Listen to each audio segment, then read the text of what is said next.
Dollar Generals are a ubiquitous sight in America, one that everybody sees everywhere, like Waffle Houses and coffee shops.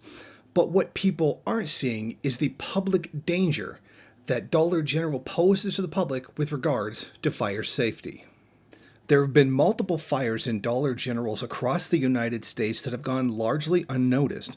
I spoke to a former Dollar General employee that wishes to remain anonymous. He told me that the stores are tinderboxes, ready to go off at any time. He said, "These things are absolute tinderboxes. They violate fire codes, are generally dirty, have years-old fire extinguishers. I worked in one for the latter part of a year. Fire hazards such as blocked doors, flammable items everywhere, and to top it off, no fire suppression systems. They're death traps. Sometimes they suck the life out of a community from other businesses such as African American shop owners barely making by.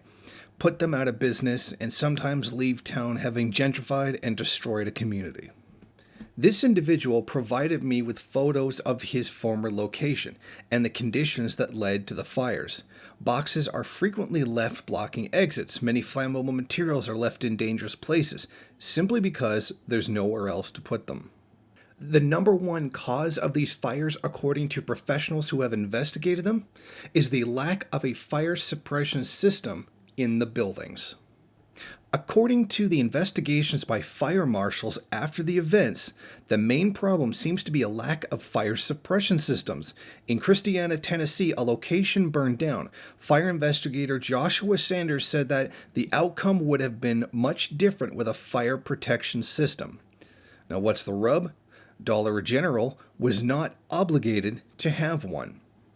In Silvis, Illinois, the scene was repeated. Assistant Silvis Fire Chief Steve Bain said, "A sprinkler system in there would have been a great help. There's quick activation. You've got to have some water, but you're going to save your building." Previous reports to the government show that Dollar General is very well aware of the problem, yet they have specifically chosen not to deal with it in any way, shape, or form. I attempted to contact Dollar General corporate office, but they declined to comment. A Ewing, Arizona location was forced to close after the Mason Valley Fire Protection District Chief Scott Draper investigated 2 complaints. 9 out of 15 aisles were blocked by boxes, dollies, and merchandise. He said, "They've constantly had their aisles blocked. It was the worst we've seen it ever." Now, he added, "The best option for public safety was to shut them down until they resolve these issues."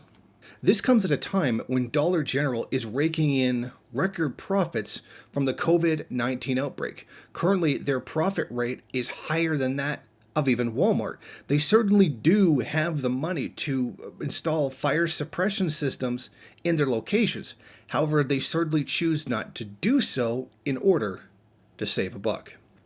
The company, it seems, places its profits over the safety and health of not just their employees, but their customers as well. Jason Unruhe, MRN, Niagara Falls. Thank you for watching. If you like this program, then please head over to my Patreon page and set up a monthly donation. It's your donations that keep this program running. Also, if you would like, please rate, comment, subscribe, and share in various social media.